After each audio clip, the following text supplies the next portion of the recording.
Bonzo on the restart. Weaves his way, fires and scores. Look at attack, coming middle, trying to free himself up.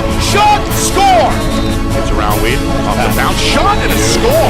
Wow. Levine with some speed. Levine fakes a pass. Levine all the way is going to fire and score. Up top, Druin. He wants a shot and he's got it. Wow. Meanwhile, Arbusto, one-handed shot is up and in. Got a penalty flag down. Skip pass sets up Gabord, and it's time to pluck a chicken. But a good one-handed scoop up. Oh, Ryan, and he lights the lamp. Lowers that left shoulder and fires up the Cougar fans. Look at this. Nice play. Fake shot by Brunzik, and then he drills it on his way to the ground. Chase, extra feed, shot, score, game over. Well, hello everyone, and welcome here to Bedford.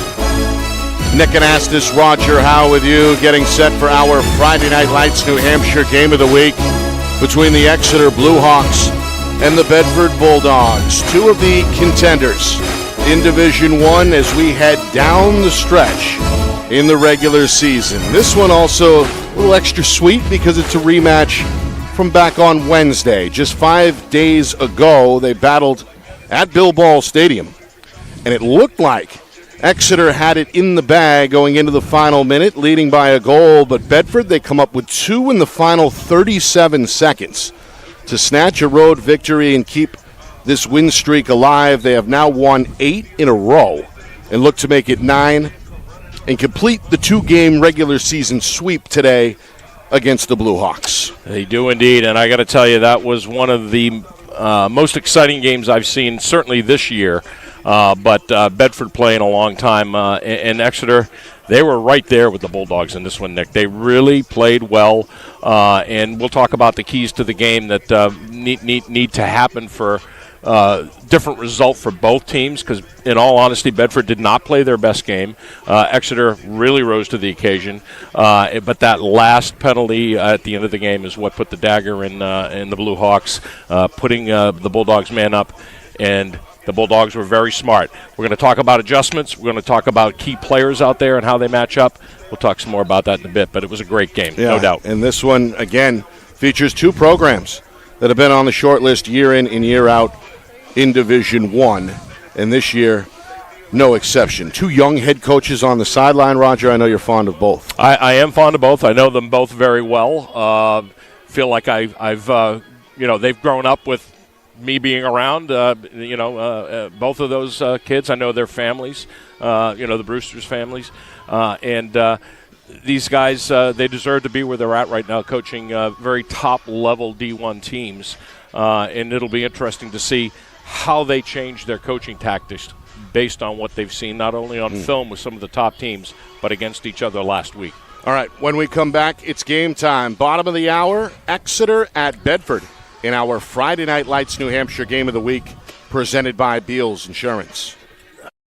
Our broadcast today, as it always is brought to you by Beals Insurance Agency, with locations now in both Bedford and Londonderry. Whether you need home, auto, or business insurance, Beals Insurance will get you both the price and quality coverage that's right for you. Just call 603-471-9999 or visit BealsInsurance.com to request a free quote and start saving money today. Again, that's BealsInsurance.com. The New Hampshire Tomahawks promote the highest level of club lacrosse competition, not just in the state, but in the country. Looking to get recruited? Director Chris Cameron keeps an open dialogue with the nation's top college lacrosse coaches. Over 400 New Hampshire Tomahawks alumni have played at the college level, including the ACC, Big East, Big Ten, Ivy, NESCAC, NE10, and more. The New Hampshire Tomahawks coaching staff has over 100 coaches, including current high school, varsity, and college coaches. The Tomahawks offer training for players of all ages, clinics, camps, and leagues, along with spring, summer, and fall elite teams. So play with the best. The New Hampshire Tomahawks, showcase and development for college lacrosse. Visit NewHampshireTomahawks.com and girls.nhtomahawks.com. How can you reach your team's fundraising goals at no risk and no cost? MG Sports offers a variety of products to make your team's fundraiser a success. Their products include tickets and discount cards to hundreds of local businesses. MG Sports now has a digital platform where athletes can raise funds in the comfort and safety of their own home. So become another athletic program like Bedford, Goffstown, or Memorial that sets fundraising records every season. MG Sports, fundraising made easy. Visit mgsportsfundraising.com to start raising money for your team today. Well, we're back here at Bulldog Stadium, getting set for our Friday Night Lights New Hampshire Game of the Week, presented by Beals Insurance between Exeter and Bedford. Nick Anastas and Roger Howe. All right, let's send things down to the field and listen to our friend and colleague on the public address announcer assignment tonight. That's, of course, Corey Munstentiger.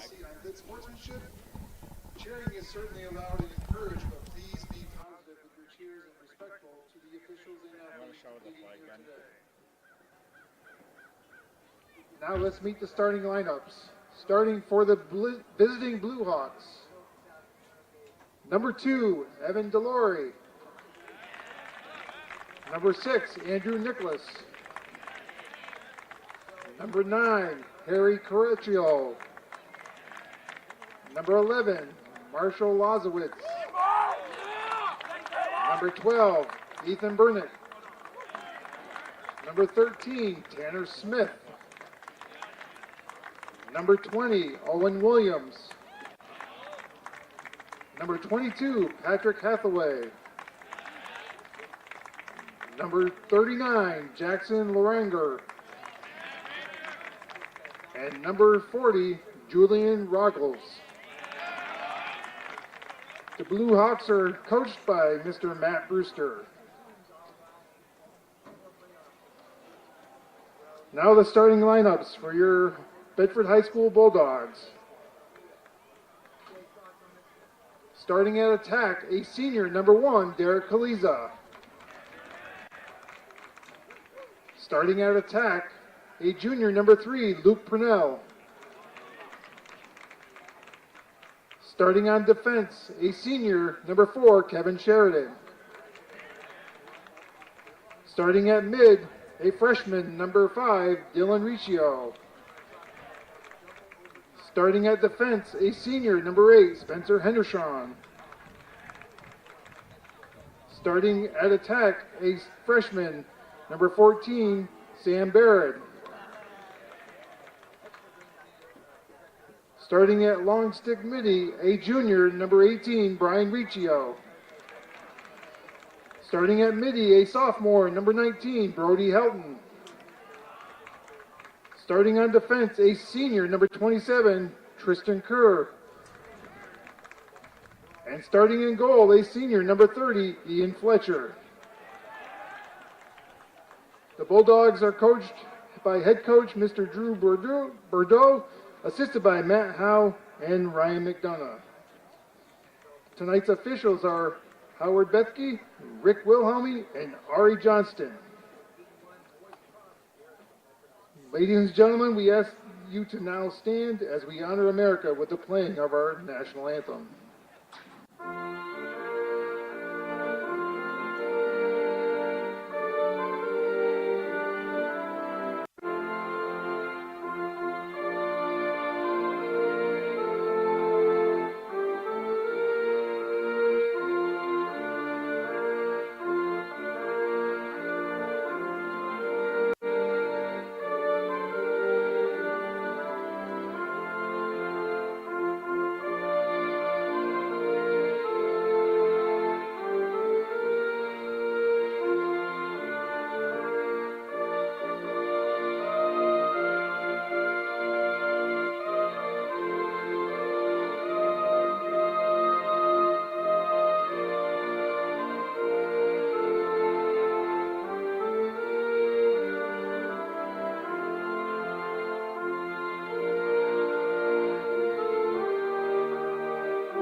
the keys between these two Division I contenders. What are you watching for tonight? Well, in the last game, Will McElroy really had his way on the faceoffs. We always talk about faceoffs. We always talk about the goalies.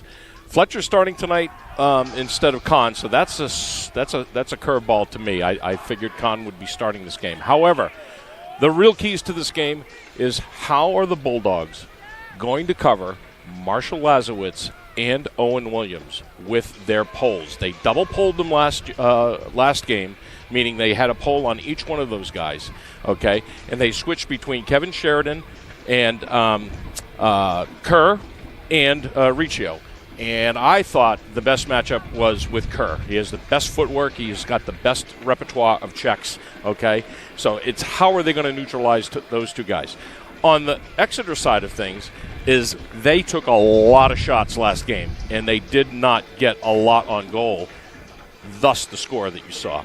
So they need to hit pay dirt early. They need to be much more accurate, and when they do have a clear shot, they need to score.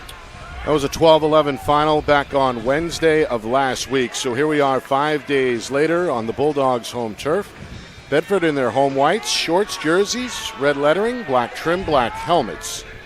And you can see Exeter getting set to move right to left in this first quarter in their road navy blues with the white shorts and letterings and those navy Blue Hawk helmets. 3 officials on hand tonight: Tim Bethke, Rick Wilhelmi, and Art Johnson, 3 of the state's best.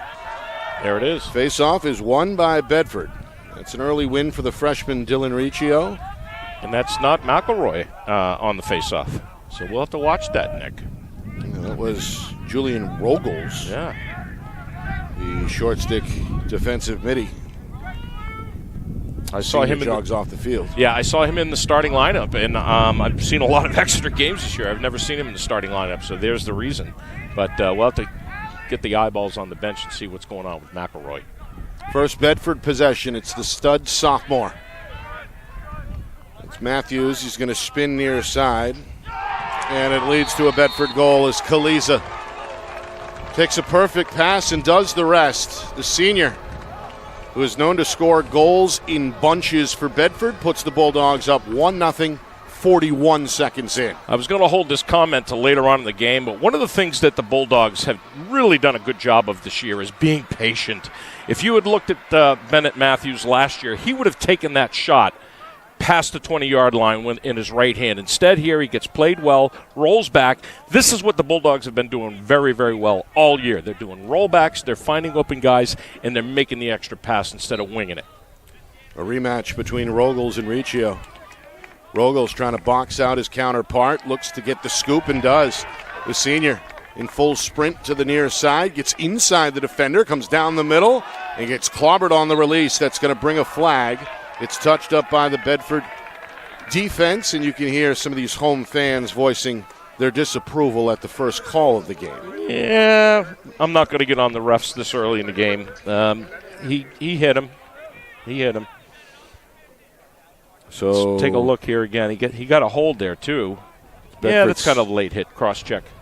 Kevin Sheridan over in the box, the big 6'4" senior, on his way to play NCAA football next season. So Bedford, after winning Wednesday night's game in a man-up situation, now shorthanded as they look to protect this early 1-0 lead, just a minute gone by. I think they gave him a push, not a cross-check there, so that's going to benefit. Up top it goes. First touch for Evan Delory, one of the Exeter stars, senior. Everybody getting a touch. It goes behind the cage. They try to find a cutter. It's tipped. Kerr gets a stick on it for Bedford. And we get a whistle, and this one goes to the Bulldogs. There's Kerr. You're going to hear me mention his name a lot tonight, I think. And we spoke with the youngster last week. Seems like a pretty easygoing kid, one of those senior leaders that does it by example. He does. And he's one of the best defensemen in the state. Here's a shot on the run. Did you see the by bounce sophomore pass? Matthews. Nice little bounce pass there from Helton. Game time temperature, Roger, 66 degrees, but the wind has picked up. At least where we are up on top of the press box. Here's a shot from Matthews that ends up low. Yeah, we're on Mount Bulldog right now. Probably a little warmer down on the turf than it is up here. Certainly windy. It was a gorgeous day throughout the region. Temperature up above 70. We played 2 minutes. Bedford shorthanded. Look at this kid, huh? And in no hurry here, Coach Bordeaux keeping a close eye on his special teams unit as Matthews comes middle. Draws a slide, nobody home back door. Tried to find Brody Helton, his classmate, on that weak side wing, and Brody couldn't locate it. So Exeter will work out of their own end as I think Burnich is a 4-year starter, their senior goaltender. And his teammates do the rest here as Exeter gets set for an even strength possession here, hoping to tie this game early at 1. Delory. Near side, drops it middle. Nowhere to go for Lazowitz. He's going to come now on the run, fire low, and that's steered away. Still a shot. So Sheridan's back on Marshall Lazowitz. My understanding from last week's game is Sheridan was a little under the weather for that game. And we didn't broadcast that, but I noticed that he was just a step behind Lazowitz in most of that game. So it'll be interesting to see what this does. Here's Williams. Good drop step. Draws the slide. Picked up on the switch by Henrichon, one of these big Bedford defenders. Lazowitz thought about it for a moment. Goal line extended for just a second was Jackson Green before he sprints up to the top, and now they give way to Delory. Comes middle, fires, and scores.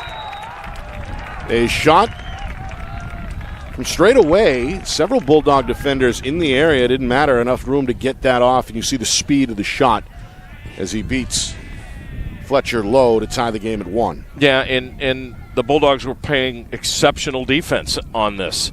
So let's watch this. This is Soden getting a little too much space, but that's 15 yards out, and that should be a good look for Fletcher. He should be able to pick this up. He's not screened. Doesn't look like it anyways. He might have had a little bit of a screen, but yeah, that's 15 yards out. Come on, guys. This one on the ground. Went off somebody's heel. He stepped on the line. It's going to slow down as it approaches the 30-yard line, and you're right. Somebody was over the 30. Oh, that should go to Exeter. Officials are going to conference. Okay. And now they say it's Bedford ball. Yeah. So that's a man-up goal for, I think that was a man-up goal. No, it had expired? Yes. Okay. Yeah, we've played now nearly 3.5 minutes. Right. Little two-man game. Bustles Sam in. Berard, who's going to fire that one from in close, but it ends up about a foot wide. He's a player to watch, one of these promising freshmen, along with Riccio, have carved out a name for themselves here so far this season. Yeah, his size is that's. Look out. Let that go. Berard went down. They find Matthews up top, and Burnich, looks like he got a forearm on it. Comes up with his first save. The ground ball will keep it here as J.J. Gaffney gets to it. Gaffney, the senior, now given room directly behind the cage with 4 minutes gone by. Gaffney unguarded, surveying his options, going to try his way to the right side. Picked up now by Graham Knight, one of the sophomore defenders for Exeter. That's a good match for the Bulldogs. Riccio, the pesky sophomore on his hip, going to turn on the gas, going to come middle, Yep. going to shoot, and going to score. It's a good match. A great individual effort there by one of the Bedford seniors. J.J. Gaffney puts the home team back out in front 2-1. Yeah, I've seen J.J. play for the last 4 years, and he is not a starter this year, but he has found his way into that fourth midfielder spot, him and Kevin Master de Casa, and that's how you end up on the starting squad right there, is you just keep on playing hard, and that's what he's done all year. So Bedford got a couple of shots on that trip, and in the end, it's a 2-1 game. Back on the ground. And again, Riccio wins it himself. Looking to beat Rogels to the spot. Just save it, kid. Going to fire and score. Let's get the crowd fired up here. And end-to-end goal by the Fogo. The freshman. Just 11 seconds later, makes it 3-1 Bedford. Well, I again, we talk about face-offs all the time. And new guy out there, no McElroy, and you can see the results right off the bat here. Bedford's already dominating at the X, 3-1.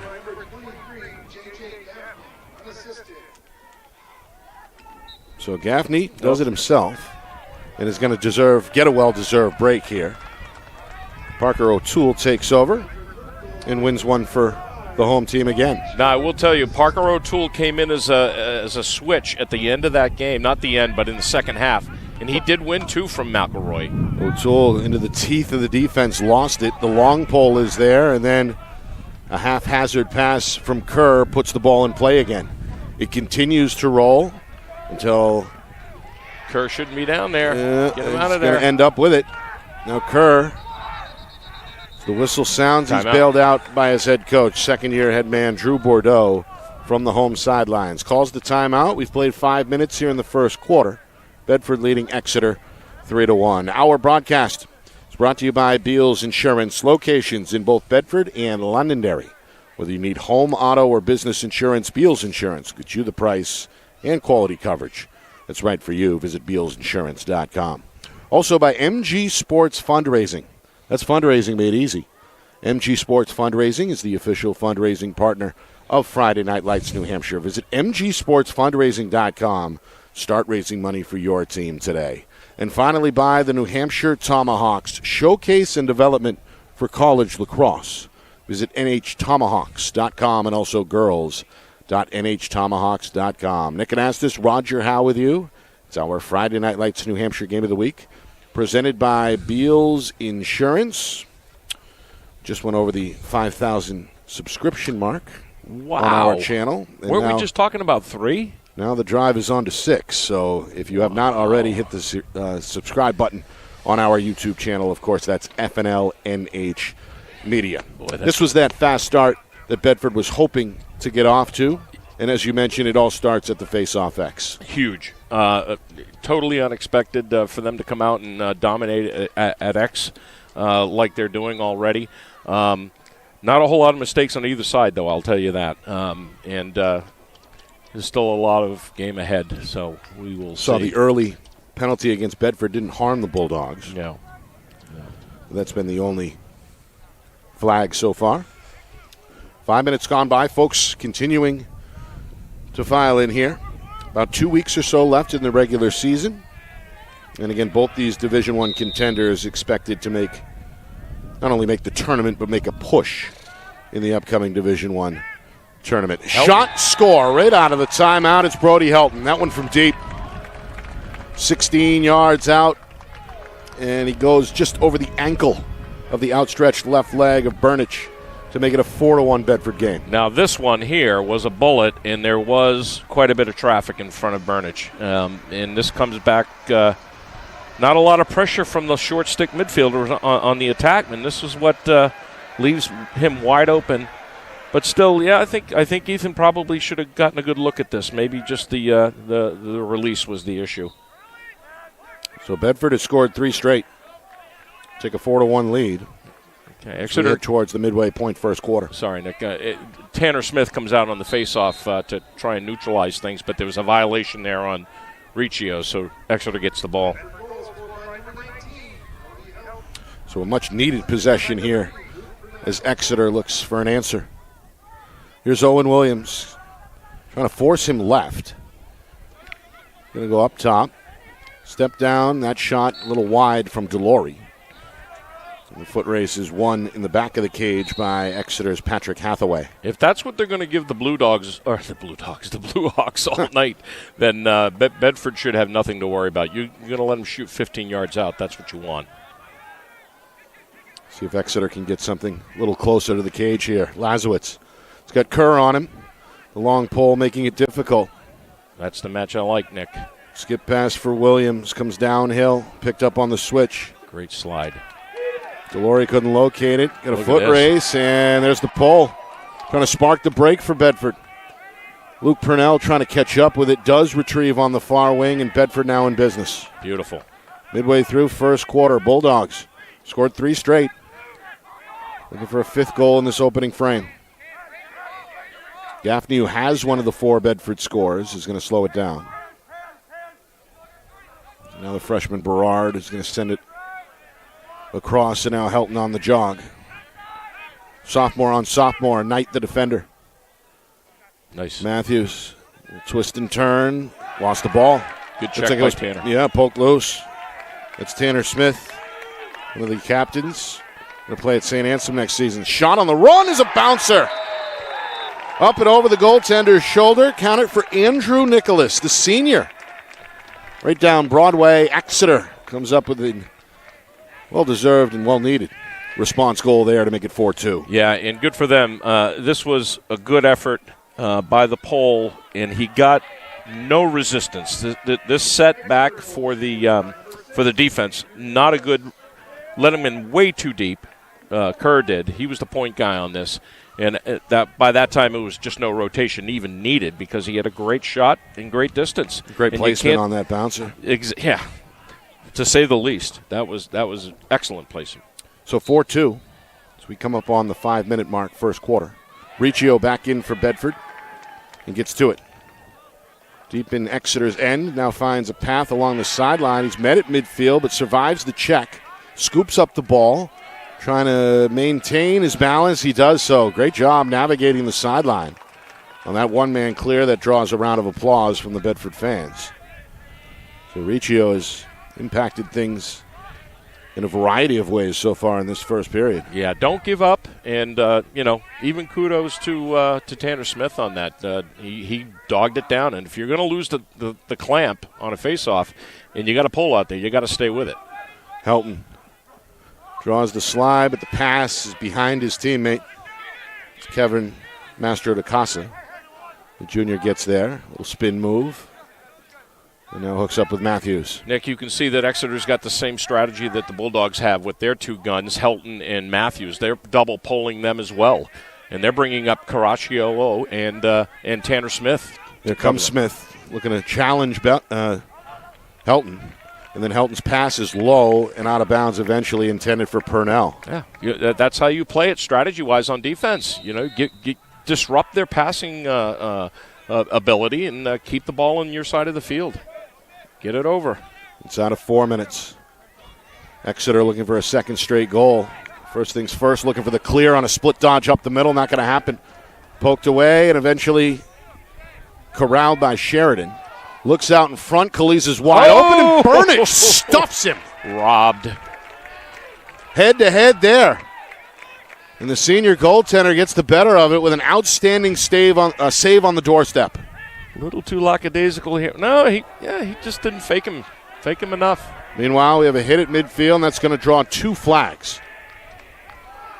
The official in the area plus the trail both flew through the flag at the same time. So Exeter now going to take their time with the diagnosis with a Bedford penalty expected. Meanwhile, Williams released, wasn't clean, and now the official will blow it dead with just over 3 minutes. And we'll see what this Bedford penalty is all about. Not sure why they blew the whistle there. Bedford did not retain possession unless somebody stepped in the crease and we missed the backside of that, but we'll see. Either way, it'll be the second Bulldog penalty of this first quarter. Bedford. Illegal body check, and he's locked in, so he must have hit him in the head. I believe it was Soden. It is Soden. Yep, it's Dylan Soden, the senior. So Exeter unable to score on their first man-up opportunity in the opening minutes. And with a chance here to cut Bedford's lead in half. Delory, cycle it around, Lazowitz, Williams, everybody getting a touch. Behind the cage, this is Tyler Bland, the talented junior.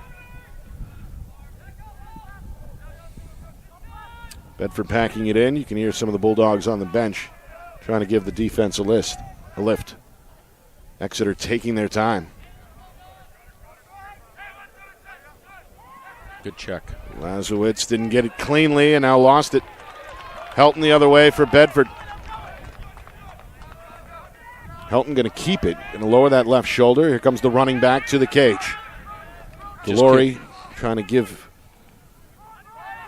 some assistance to the defense. Meanwhile, it's Matthews who gets away from 2 defenders. You can hear the bench yelling, "Hold the ball! Let's not do something dumb." Khalees gets to it. We get a whistle. Interference. So it's an interference call against Bedford. So Exeter gets it back. with just, I think, 3 seconds remaining on the penalty. So now we are back to even strength. Here's DeLaurie, and that'll take the clock inside of 2 minutes. No, just wanted to clarify that penalty. It was not a legal body check. It was unnecessary roughness. So shot and a save as Fletcher read that one cleanly, swallowed it up from the wing. But on the clear, we have another violation here against Bedford. Mystery. So they'll signal Hathaway to restart in the corner. Again, back to, I believe we were back to even strength. Oh, but there's only 5 Bedford defenders out there. It's lock. Okay, so it's 2 minutes. Well, I didn't see the 2 minutes, but it's possible. It's been a minute and a half. Hathaway looks for a cutter. It's knocked down in front of the cage. Fletcher is in that mix for Bedford. The goaltender trying to dig it out, and he does. Yep. Good rake back. Senior with a good decision. Just go, kid. And now here's Alex Gabry. Gabry in trouble. Helped out by the goaltender. Fletcher will flick it to his left, and there's Kerr. Kerr looking for a crease, gets to the 50, and the long pole's got a man there. Burnich out of the cage, and it's put home by Purnell. Well, Luke Purnell offered up the shake there. And he gets the goaltender ultimately out of position. Finishes for Bedford's 5th score of this opening quarter. Yeah, look at the 2 defensemen that are covering one long pole. Kerr way up on the side of the clear. And they get burned on this one. Bedford is passing very, very well upfield. They are looking. They're getting open men in distance. And this is something for them. We talked about their clear last year that was devastating in many situations last year where they just could not clear the ball, especially against this team, too. But no problem there. We've seen the poles make a difference on the clear already in this first quarter. It's led to 5 goals from 5 different players for Bedford. Good defense. Try to find Gaffney in the middle. It's patted away from behind as Nicholas got a piece, and now it's somewhere in the fray. And ultimately it's Nicholas who secures for the visitors.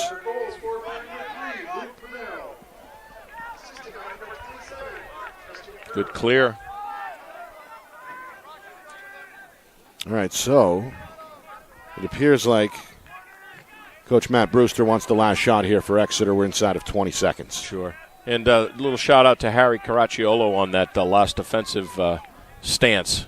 Oh, Lazowitz on the run, knocked away by Fletcher, and then another save on the near pole. 2, and then a goal. And then... Yep. I think he's in the crease, though. And they're going to count it for now. Yeah, I think we're going to have a conference here. Officials are getting together. If it stands, it comes with 5.8 seconds remaining in this first quarter, but let's see. 1 save. 2 Lazowitz, saves. yeah, on the putback, and then... This should show. Oh, he's not in the crease there. No, he's not in the crease, so that's a good goal. I'll give that to him. Was that Williams? Looked like Williams in the end, yes. So Williams, we'll double check that, gives Exeter a lift in the final 6 seconds, and that'll bring us to the end of this first quarter. Bedford doing a good job at the face-off X, spreading it around a bit on attack. 5-3 is the home lead after 1. Second quarter next as Exeter looks to respond. You are watching our Friday Night Lights New Hampshire Game of the Week, presented by Beals Insurance.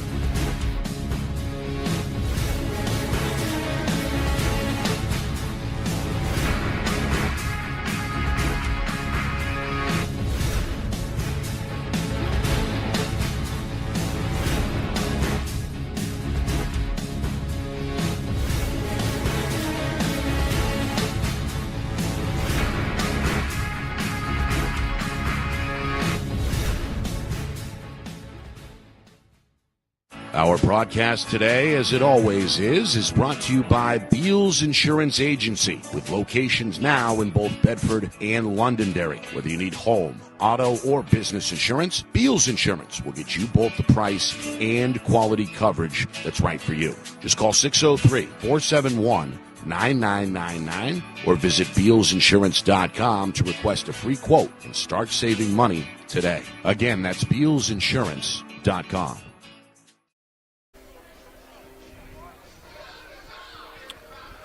That's a 5-3 Bedford lead after one here at Bulldog Stadium. Nick Anastas, Roger Howe with you in our Friday Night Lights New Hampshire Game of the Week presented by Beals Insurance. A rematch from last week between two of the shortlist contenders in Division I. Bedford squeaked out two late goals in the final 37 seconds last Wednesday to come away with a road win 12-11 over Exeter.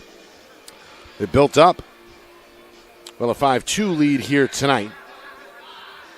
But in the final seconds before the end of that first quarter, a Patrick Hathaway goal makes it 5-3.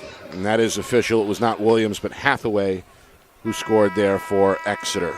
Bulldogs in search of their 9th straight win. They have the best record in Division I with 2 weeks left to play at 11-1. And again, a win tonight would make it 9 straight and improve the club to 12-1. Exeter is 9-4. That comes after a 6-0 start. They rebounded, by the way, to that heartbreaking loss against Bedford with a dominant 20-4 victory over Salem back on Friday. Second quarter, team switch ends. Kerr, make that Sheridan goes down the middle, and the long pole defender hit a bit as he releases. It'll stay here, though, as Purnell was closest. The Bulldogs had two of their close starting defenders on the offensive side of the field after that faceoff. That's how aggressive they're being and crashing the net today. And Sheridan looks a lot better tonight than he did last week. He is much faster, and he looks a lot more just aware than he did. He looked a little more lethargic last week. Here's J.J. Gaffney. He scored one of the 5 for Bedford in the first quarter. They had 5 different goal scorers. Here's Helton. Going to show the footwork to his right, fire a bouncer, but Burnich up to the task as he makes the save, his second of the game. Good save by Ethan. Good pass here. Up the middle on the clear attempt is Jackson Green, the junior. Helped out by Matt Wallace, the senior. And now Delory has a step down on the run, but ends up wide. Had plenty of backup there, and Exeter will keep it. So just an update on Will McElroy. I don't see him dressed, and I don't see him in street clothes on the side. So something's going on there. Maybe we'll get a little tweet or a text from one of my people out there to find out what's going on there, but that's certainly hurting tonight. And we have not seen him. He's been the go-to guy at Face-Off X, not just this year, but throughout his career, basically. Yeah. Meanwhile, Bedford, they force a turnover. They look for the clear. On the bounce, it's handled by the pole. That's Henrishon, who makes his way across the 50. Henrishon inside the 30, thinking about the shot, goes wide. And Bedford will set things up here with just about 2 minutes gone by second quarter. Boy, these long poles tonight, they've been let loose. They've been given the green light, apparently. I think they have combined the 3 starting defenders who've got 5 shots on goal, or 5 shots, not all on goal, but they're going for it. They have not been shy. Meanwhile, here's Matthews. Not shy on that one. The sophomore, though, bumped a bit on the release. It ends up a foot or so wide of the mark, but again, we'll stay with Bedford. So the coaching staff at Bedford was a little bit concerned because they lost Bryson Durso a couple games ago. He's out for the season. But I got to tell you, they're filling in nicely with Gaffney and with Master DeCasa. They've got that third guy pretty well established right now. Helton. Oh, yeah. Shot, score, went 5-hole. That's his second. And the sophomore turns to the home crowd and fires up the fans as Bedford makes it 6-3. So this is another thing that we've talked about from last year to this year is the shot selection and, you know, what these two midfielders do together and how they've matured their game. And that's a shot that Brody Helton and Bennett would have shot and tried to pluck a corner. And here he goes low and stays low instead of trying to pluck it up. There it is. Nice shot. And I think Ethan was ready to see some corner there, but obviously didn't go. Still a pretty good effort by Burnich. He almost got the head down in time. He's a good goalie. Here's Kerr. He's going to spin his way out of trouble, and then he's poked there. Gaffney recovers, and this time Burnich is ready low as he makes the save from his knees. Exeter on the clear. Lazowitz up the sideline. Delory. Got numbers. They look in front. Nice. Shot and score. Nice play. The backhand release. Hathaway, his second. The sophomore. Right place, right time. Exeter, a quick response at 6-4. What a nice upfield pass on the clear. And let me mark that down because that makes them 6 out of 7 on clears in my tally. And that forces a rotation. And it leaves the backside wide open here. That's not good on the Bedford Bulldogs' part here. They need to communicate on the low and get a cross-crease slide there, and they just didn't get it. And nice turn. Fantastic release. Nice turn by Hathaway. He's come a long way, too. He had a great game last game against the Bulldogs, too. He's got 2 in this first half to lead Exeter. Scored in the closing seconds of the first quarter. He comes up with the latest a moment ago. We have a violation on Bedford. So technically a face-off win for Exeter. They've got the possession. And they've trailed this entire first half, Roger, but they score here. It's a 1-goal game again. Indeed. Good game. Got a good game. Just over 3 minutes gone by, second quarter. Lazowitz to his right. The veteran goes behind the cage. Spin move by Hathaway, not fooling Henrishon, and now an errant pass is going to send Delory scrambling. Back. That's going to be Bedford. And turned over to the Bulldogs. So I can't write with my left hand, so I can't do shots on goal, and I can't do a number of other things that we would normally track, like ground balls. A full-time assistant. Well, now that we're at 5,000 hits, I think it's in the budget from we need a spotter for Roger. Indeed. I got the goggles right here. So listen, I don't think Lazowitz or Williams have a shot on goal in this first half. You may be right. And that's a push on his back. That should go the other way. Lazowitz and Williams, of course, they are accustomed to scoring not just 1 or 2, but they can explode. Well, this double polling with their starting close defenders is working, and Exeter's starting to do the same here, like you said. Oh, nice push. Matthews making it look easy. The sophomore with a split dodge and then releases on his way to the ground. Fires up a bullet there. And Bedford keeping Exeter at arm's length here in this second quarter. It's now 7-4. Bennett has started to perfect this little hitch jump move. Let's watch. Right here. Gets off on one foot and just puts everything into it. And I think it's his windup is so far back and his coil out of this is just so powerful. So powerful. Love to see this kid mature. Scary to see where he may be a couple of years from now. He's only a sophomore, of course. He's the son of the football coach and one of the better all-around athletes in the school. By far. And that athleticism on display there. So 7-4. And again, Bedford back at it here as Matthews has it. He's drawn that assignment of perhaps Exeter's best defender, St. Anselm-bound Tanner Smith. Yeah, I agree. He is. He is. This one, though, is off target. Good defense. Started off with Smith on him. Wallace off the switch may have forced that turnover. But Tanner Smith started all of that. He forced him so far out that the slide was able to get there and throw him off kilter. Tanner Smith is earning his paycheck tonight. I'm watching him closely and the entire Exeter defense that's rotating up and playing these two midfielders for the Bulldogs. What do we got here, an offside? I do not see that, but it appears he must have stepped. And is that Lazowitz that is down there on attack right now? Yeah, it is. On defense. He's playing Kaliza. Yeah, they want him on the field. Going to get another look at that offsides call. That's a daring move. He's wide open too. Meanwhile, a bouncer. Wide open, right there. By Soden. They look for Kaliza. Instead, it's picked up and taken the other way by Harry Caricciolo. Caricciolo down the middle. Thought about the shot. Soden runs into him from behind, and then it's put up and scored by Williams. Williams or I'm Tanner? sorry, Tanner. Tanner Smith. The defender was trailing the play, and Johnny on the spot picked up the ground ball and fired. And Exeter again responds. They refuse to lay down at 7-5. They are not laying down, and this is why they've always been so successful and feared out there. This is a good collapse, but he takes it all the way to the rack. Stays with it. He stayed with it. You could see the hit from behind.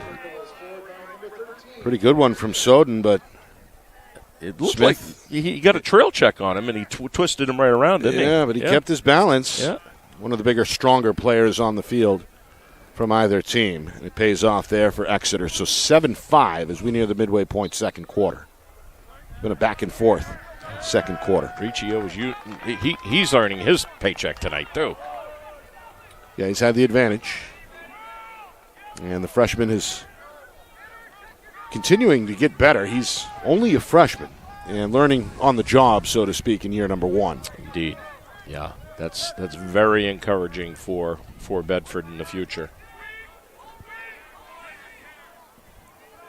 Here's Helton.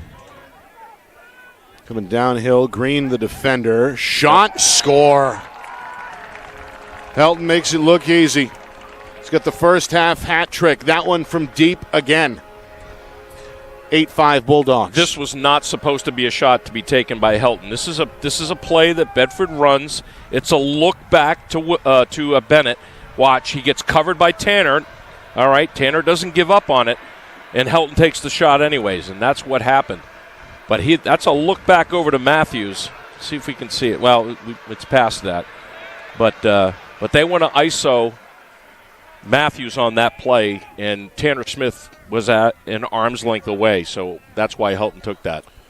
Matthews and Helton have combined for 5 in this first half, the two standout sophomores. Meanwhile, Lazowitz, a good ground ball there, spins his way out of trouble. Sets up Williams, who looks for a cutter. It's Smith, but he's tangled up with Henrichon.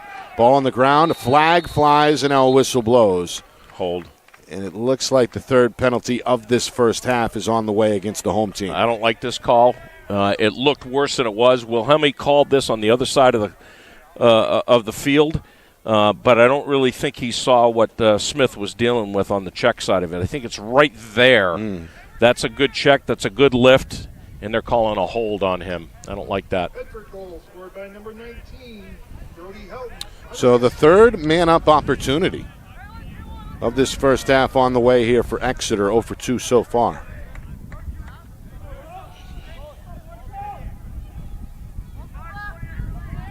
I think they even got the wrong number, to tell you the truth. I think they called this on Barad.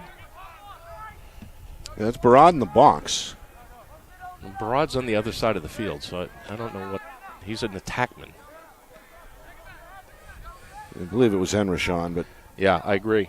Barad is in the box. Either way, Bedford short-handed here. Shot wide. Fletcher took a step out of the net, but it's a lost cause, as Williams is there in the corner for the restart for Exeter. Hathaway looks for a pass out in front. It was caught and then pushed. Alex Kerrigan, the freshman, lost his balance. However, his teammates have his back as Exeter gets to the ground ball. Now Lazowitz will take a breath here on the near wing.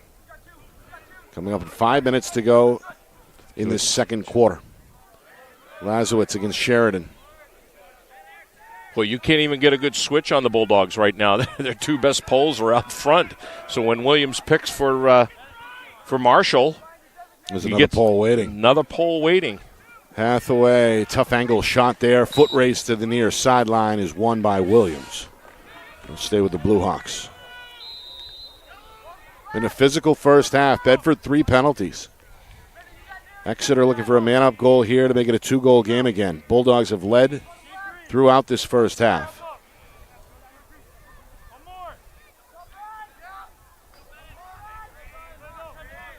On the move. Shot. Somebody's got to cover Marshall.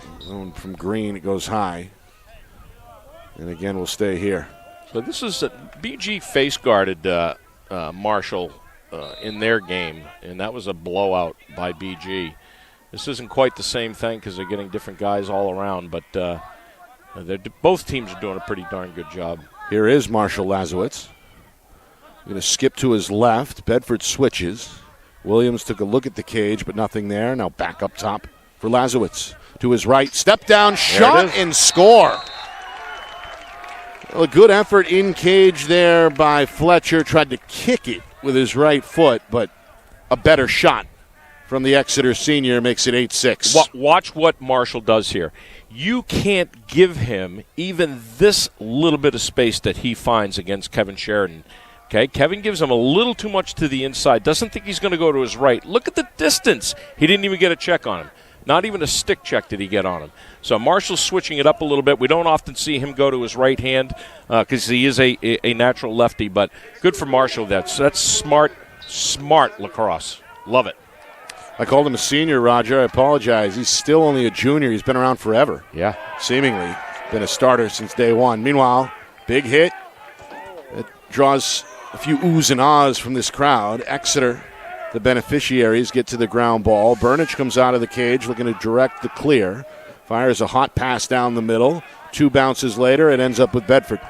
Taken off the turf by Kerr. And then we get a timeout from Coach Bordeaux with his team in possession. That brings us inside of 4 minutes to go until halftime. Bedford in the driver's seat, 8-6 over Exeter.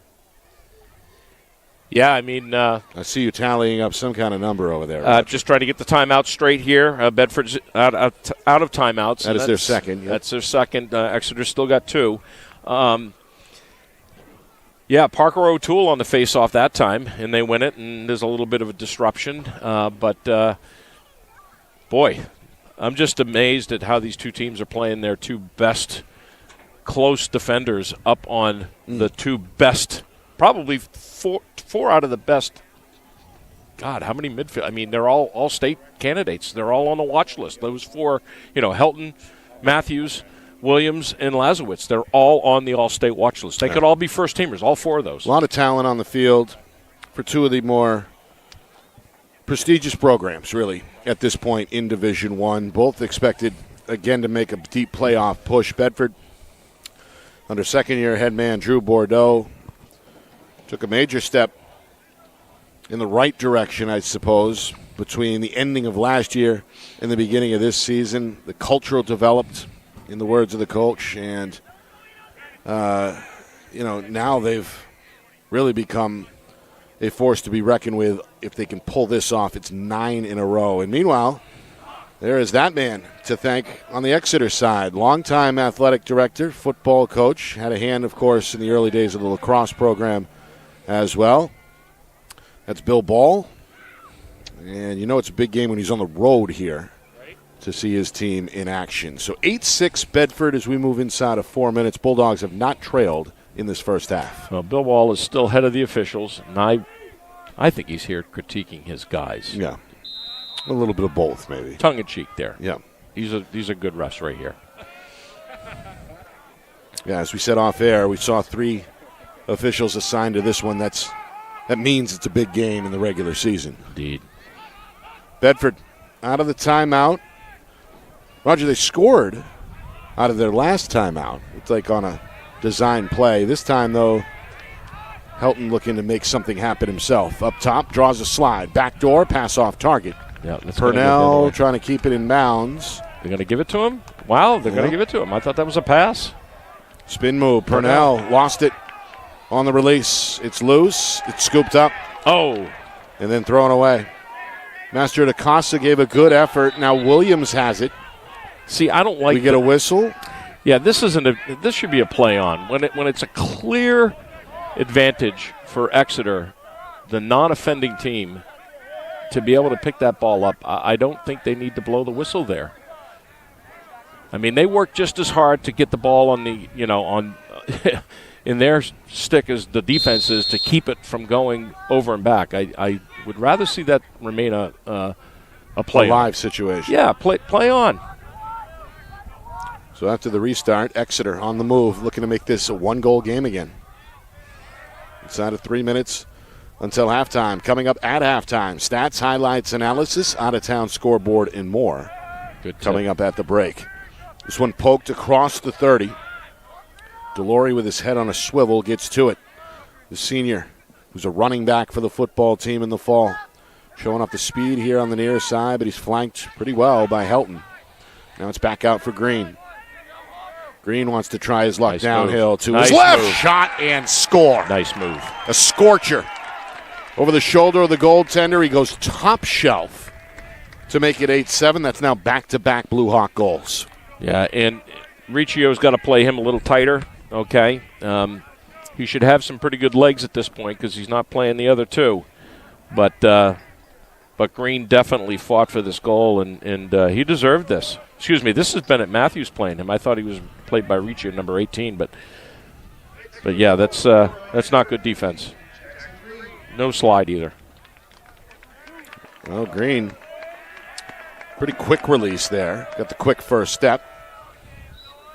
And goes top shelf for his first goal of the game. So back-to-back goals for the first time from Exeter. Makes it a one-goal difference. Meanwhile, it's Riccio, got hit in the head.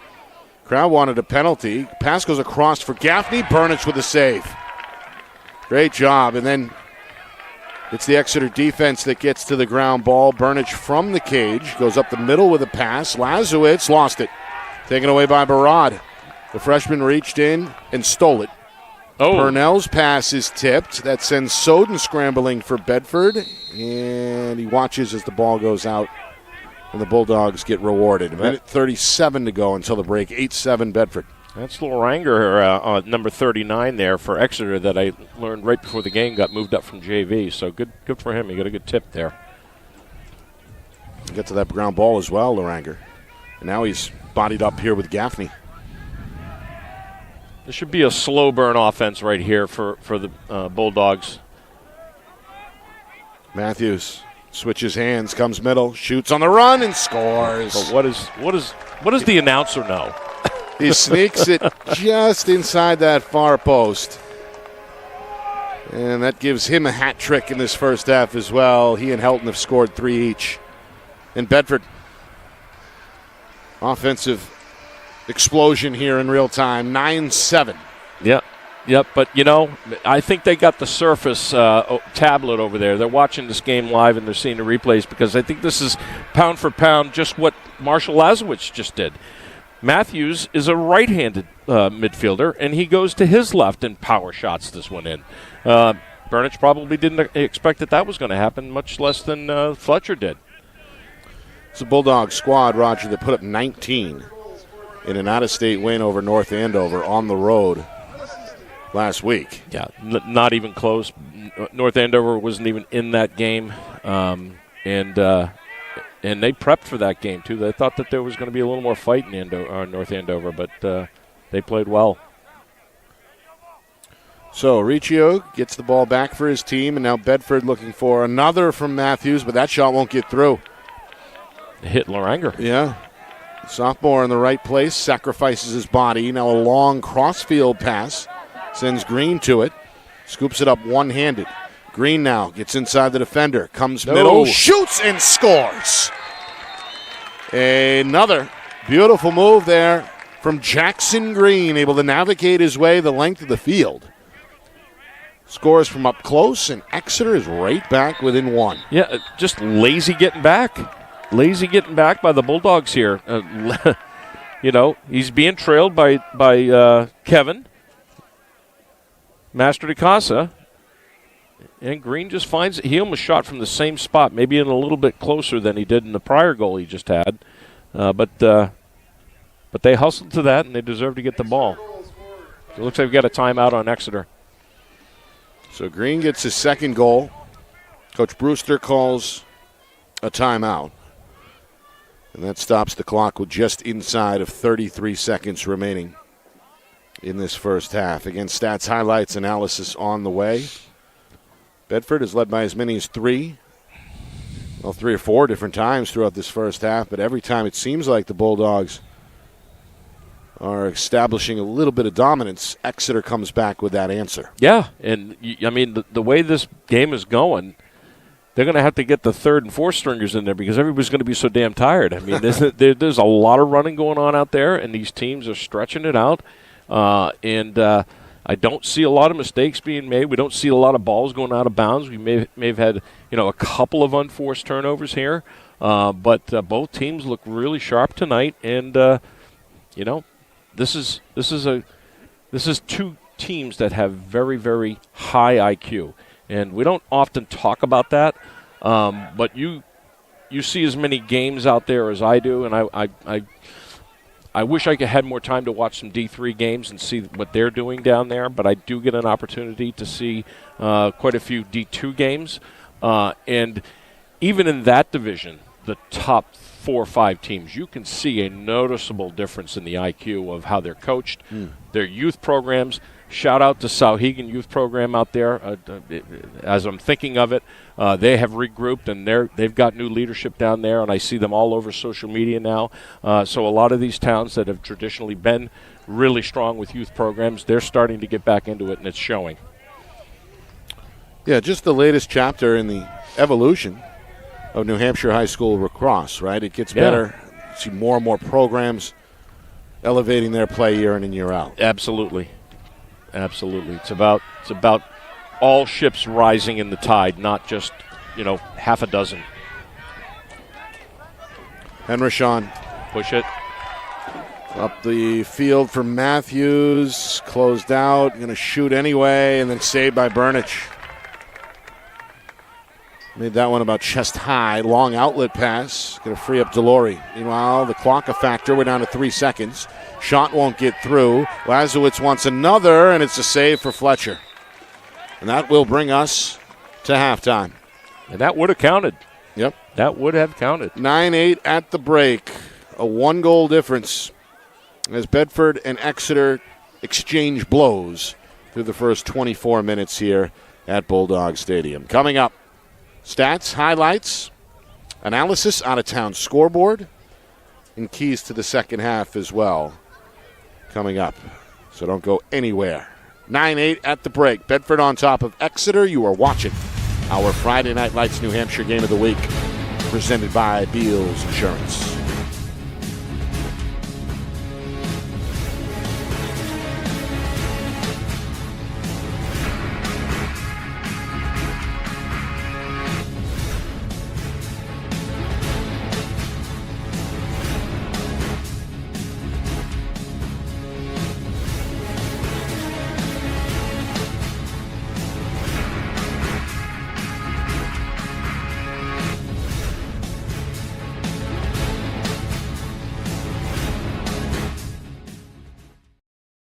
Our broadcast today, as it always is brought to you by Beals Insurance Agency, with locations now in both Bedford and Londonderry. Whether you need home, auto, or business insurance, Beals Insurance will get you both the price and quality coverage that's right for you. Just call 603-471-9999 or visit BealsInsurance.com to request a free quote and start saving money today. Again, that's BealsInsurance.com.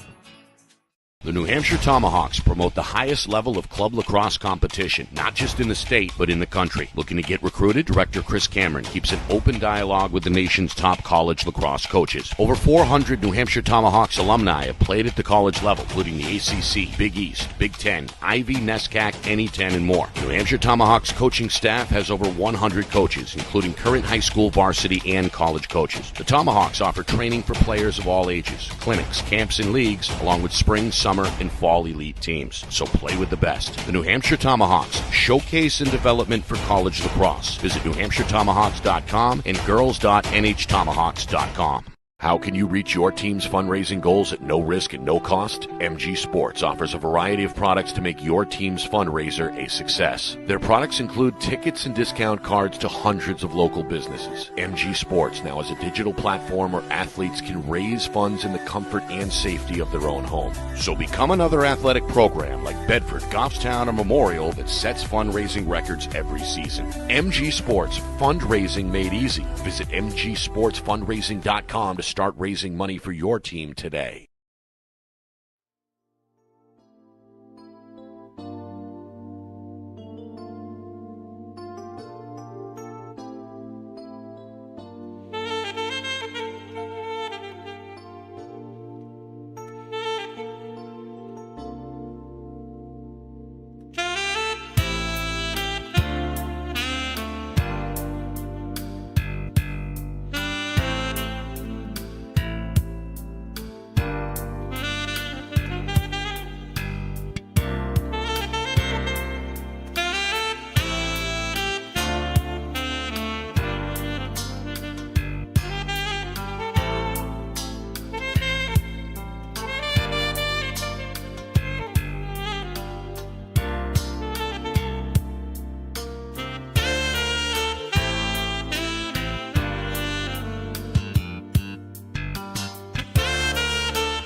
Halftime here in Bedford.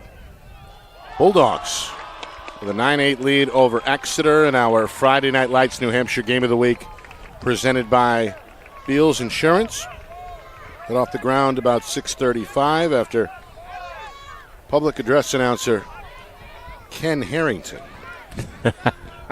Got to give Ken a shout out. Ken is the head groundskeeper here. He's been here as long as I have known him, and he works his butt off. He gets his field going, man. Yeah, he's one of Corey Parker's go-to guys. Indeed. He's also a member of Coach Frank Moreno's staff in the winter on the basketball team on the boys' side. That's right. That's right. And I mistakenly misidentified him earlier. I thought it was our friend and colleague Corey Munstentiger on the microphone. Yeah. Instead, it was Ken Harrington. So now that we've got that record corrected, let's get back to the recap here. First half, Bedford struck very early. 41 seconds in, senior Derek Kaliza put the Bulldogs in front. 1-0. Evan Delory came back about 2 minutes later to tie the game at 1. And then Bedford came off with the longest run of that first half as they strung together 3 unanswered goals. J.J. Gaffney, Dylan Riccio, and then Brody Helton. Exeter got their second from Andrew Nicholas at about the 5-minute mark.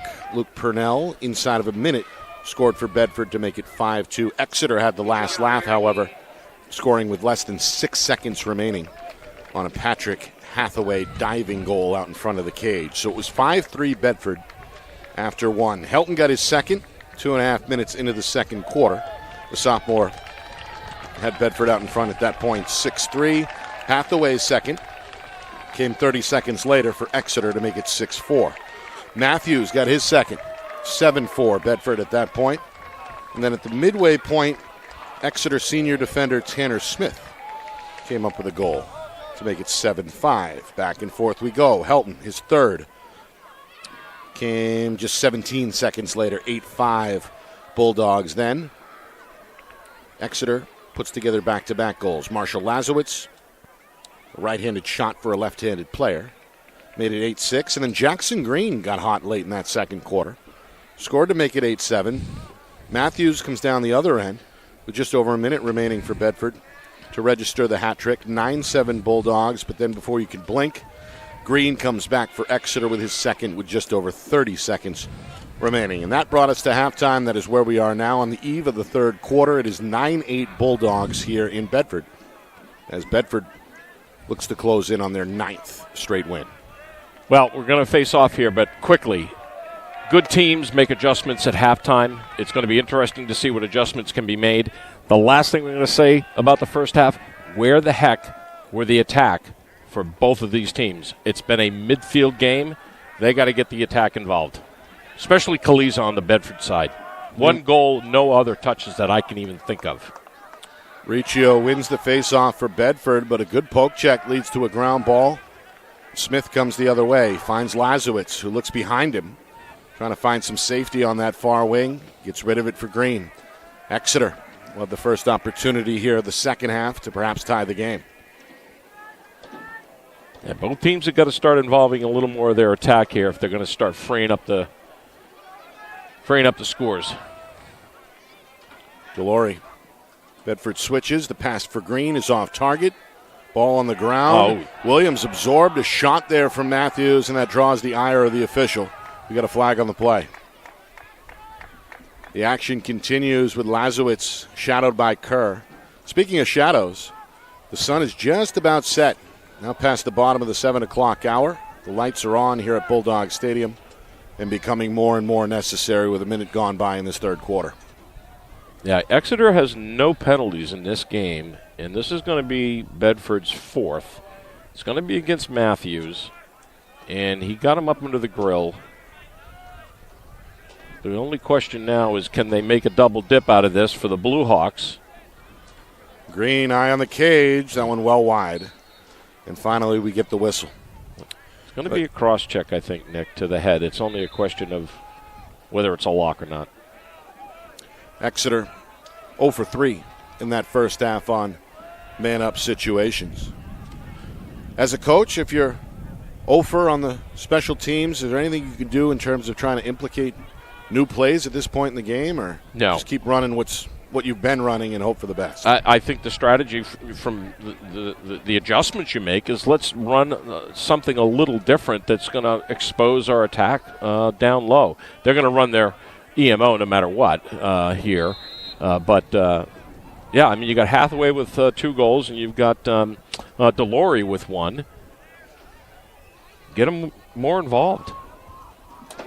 Around the horn it goes. 4th penalty against Bedford. Exeter open to tie the game. They look in the middle for the freshman, but he can't locate it. It's Kerrigan. Found the spot in the defense he wanted to get to, but the pass is not pulled in. Meanwhile, Fletcher out of the goal and chased by Hathaway. Fletcher to the near side, the senior with a rainbow pass along the near sideline. It's too much for Helton to get to. Oh, look at this. However, it's backed up by Barad and then turned back over to Exeter as Delory comes away with it. 2 defenders chasing Delory. He's going to drop it off. And now the freshman Kerrigan is going to get rid of it behind the cage. Hathaway, and now back up top eventually for Delory. Okay, well, they killed it off. Yep. Back to even strength here. Oh, outside. Shot. Hit the side of the post. Williams follows his own miss. And he's in the crease. Yep. So it's back over to Bedford. So that could have been a turning point right there. This early in the second half for them to put an EMO goal in the net. They had it started off slow. It really started off slow for them. They must have thought that they had all the time in the world, but yeah. Yeah. 2.5 gone by, third quarter. Master DeCasa down the middle, the junior. Absorbs a check, finds Barad, back up for the trailer. Kaliza, saved by Burnich. Ground ball to Nicholas. Exeter's got it. Avoids a high check attempt there from Helton. The Exeter bench upset. They wanted a penalty. Instead, it's Smith down the middle. He's cut off by Matthews. Going to circle around. There's a second defender there. The ball is now on the ground. It's near the sideline. Players trying to find it. We hear a whistle, and it will stay with the visitors. Yeah, kind of a late call there for Mr. Wilhelmio on the far side there. It's Rick Wilhelm, Rick Wilhelmy, veteran official, part of a 3-man crew along with Tim Bethke and Ari Johnson. Exeter, they've trailed the entire night, trying to tie it here. Shot on the run. That draws Fletcher out of the cage. A good effort by the senior, but again, it'll stay with Exeter. Yeah, and Ethan Kahn is on the bench. He is dressed. Not sure. That's the sophomore Bedford goaltender. I have not seen Fletcher take a shot all season, to be honest with you, and not sure why he started tonight. It's a bit of an interesting ongoing situation. Of course, Fletcher was the incumbent. Mm-hmm. He's the senior. Kahn got the week 1 start and has really taken control of the job, but Fletcher gets the start tonight after Kahn surrendered 11 in the Bedford win against the Blue Hawks last week. Here's a shot from up top from Green that again is wide. Yeah, but who doesn't give up 11 against Exeter? Maybe BG in that second game, or that last game they played. But well, Bedford, best record in D1 at this point in the season. Of course, the one loss was against Bishop Girton. The Cardinals have not lost to an in-state opponent in 5 years. Here's a shot from Williams that's wide. But the overall record is what determines, of course, the seeds in the upcoming tournament. And right now, if Bedford wins out, they would be the top seed. Right. And I think they want to be there. They don't want to be. They want to be in control of their own destiny. Let's put it that way. That's a cliche, but. And of course, home field advantage doesn't really factor in too much, as the quarterfinals, that's at the site of the higher seed, but the semis and the championship are on a neutral site. Meanwhile, some physical play up top. Henrishon ultimately had it for Bedford, but a whistle is going to give it back to Exeter. It's been a physical game. You saw Green do a somersault there. Yeah, he was playing on the ground, and they gave it back. Meanwhile, Roger, nearly 5 minutes in third quarter. We have the same score as at halftime. As Green shot is wide, but it's backed up again by Hathaway. Neither team looks sharp right now. Plain and simple. Neither team looks sharp. Exeter's controlling the time of possession, but they're not getting good looks. Everything is going wide. But at least Owen Williams finally got a shot. I don't have him down for a shot in the first half. He had something in close, but he got collapsed on it. Really didn't count as a shot in my mind. But if he starts getting free, watch out. Delory for Green. Back to Delory. Misplaced it. See, both teams not looking sharp right now. Big hit here near side that sent Soden flying. Yep. Now we do get a whistle, and Bedford will take over. This is the right call, too. This is the right call by Ari Johnson. Yeah, so Delory guilty of the push. Good clear here. Gaffney down the middle. Gaffney. Full speed near side. Now it's the freshman. Going to take over. That's Barad. And around the horn it goes again. Coach Bordeaux wants to get his proper personnel as Matthews comes on, going to direct traffic with the offhand. Nearing the midway point, third quarter. Bedford looking for a cushion here. A 2-goal cushion. They haven't had as many opportunities so far in this third quarter, just their second trip to this side of the field. Yeah, I think that they would like to see that matchup all night long with Owen Williams on Helton. Not a good shot. Barad trying to weave his way behind the cage. Pretty good defense by the sophomore. Indeed. It's Laranger. Here's Matthews. 3 goals in that first half for the sophomore. Trying to bring the fight to the defense. Hooks up with Gaffney. Gaffney gets the step. Gaffney, shot and score. Now that's the second goal for J.J. Gaffney, who got the first step that he was looking for. Left the defender in the dust, finished at the cage, and it's a 2-goal game again at 10-8. Well, this is Bedford's answer to Jackson Green from the Blue Hawks.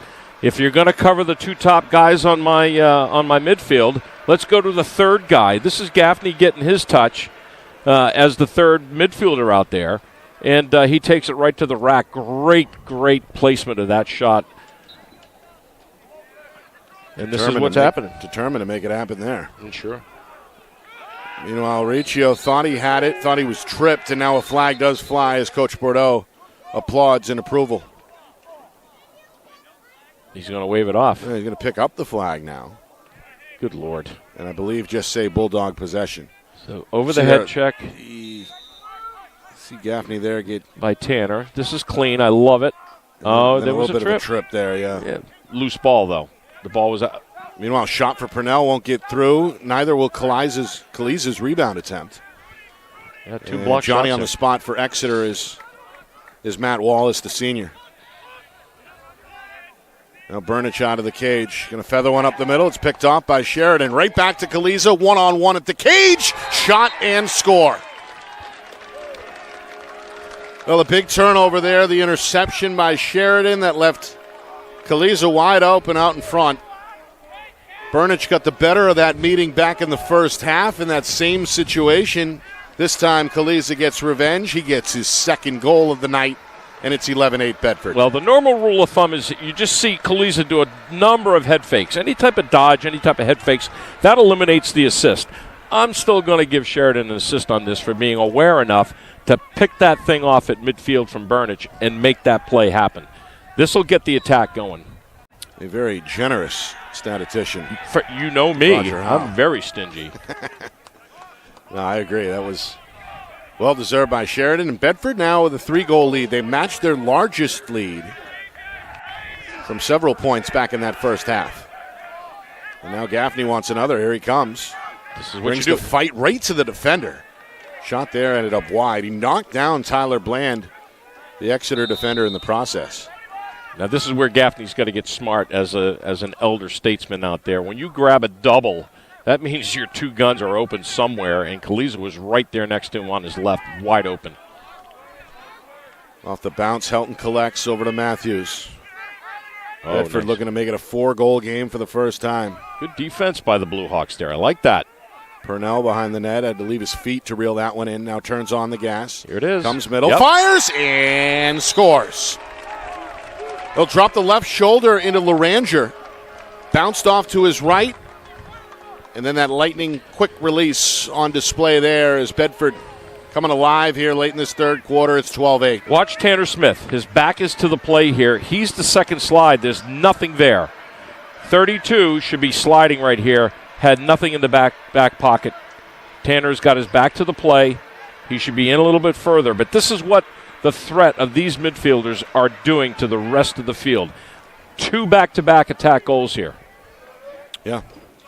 Purnell, his second goal of the game. He scored in the final minute of the first quarter. Bedford 3 in a row. All coming, Roger, in the last about minute and a half or so. Minute and a half, yeah, right on. 23. Good math. For once. That's that West High math. Oh, man. I think I've made one mistake in 4 years, Roger. I don't know if for once is appropriate. Meanwhile, it's Purnell's shot and score. Double-double. When you're hot, you're hot. Great move from behind the cage, comes out in front, and all of a sudden it's a 5-goal lead at 12-8. No, 13-8 with inside of 4 minutes. And There's think, the timeout, yeah. Yep. The Coach Brewster has seen enough. Timeout, Exeter. Bluehawks hope to regroup. An onslaught here. 4 goals in less than 2 minutes from Bedford has made it a 13-8 contest. Our broadcast is brought to you by Beals Insurance. Locations in both Bedford and Londonderry. Whether you need home, auto, or business insurance, Beals Insurance get you the price and quality coverage that's right for you. Visit BealsInsurance.com. We'll get to MG right now. And that, of course, is MG Fundraising. That's fundraising made easy. You're a machine. MG Sports Fundraising, the official fundraising partner of Friday Night Lights New Hampshire. Visit mgsportsfundraising.com. Start raising money for your team today. And finally, by the New Hampshire Tomahawks Showcase and Development for College Lacrosse. Visit nhtomahawks.com and also girls.nhtomahawks.com. Nick and Astis, Roger Howe with you. In our Friday Night Lights New Hampshire Game of the Week presented by Beals Insurance. Of course, we're online on YouTube. The channel is FNLNH Media. Hit that subscribe button as we begin to move towards the 6,000 mark. Hopefully sooner rather than later. Programming note, we're back to our regular time slot on Wednesday for FNL Lacrosse presented by the New Hampshire Tomahawks. That's Wednesday at 6. Coach Cameron back in studio. We'll recap an interview. And that's weekly here for the remainder of the season. So back to this one, Roger. 9-8 at halftime, 9-8, 6 minutes into this third quarter. And just like that, Bedford comes up with 4 straight. Yeah, and I know it pained Coach Brewster to have to call that timeout. But, man, you know how these games go with runs, and you can't afford to keep that run going, and it's not going to work this time. Helton on the move, down the middle. The sophomore nice play gets by rid of it. Purnell. Purnell with a tough catch and then a tough shot. Good call. And then Burnich wins the foot race. Heads-up play out of the cage by the senior. Yeah, how many games, rhetorical question, many games that I have watched this year where the second half, third quarter, has been the difference in the game because of a run. 3, 4, 5 goals. Same thing with BG. In the game that they had against Bedford. Came out, did just what the Bulldogs are doing to the Bluehawks right now. The 4 unanswered goals, the longest streak either way so far tonight. We saw Bedford string together 3 unanswered in the first quarter. 3 minutes to go, third quarter. Exeter going to take their time here, hoping to ultimately come up with an answer. As you like to say, Roger, can't get them all back at once, right? Right. Step down. That's a violent release there from Williams. Goes a couple of inches high of the crossbar and will stay with Exeter. And normally I would chastise a player 15 yards out, but not Owen Williams. He can fire that ball. Yeah, he's got one of the fastest shots statewide. Meanwhile, this one contested at midfield, and the officials will rule it with the Blue Hawks. Yeah, he must have had an attackman step over. Green wide on the shot. I think Matthews got a little bit of a piece of the release. Ends up wide. Now the restart comes from Hathaway in the corner.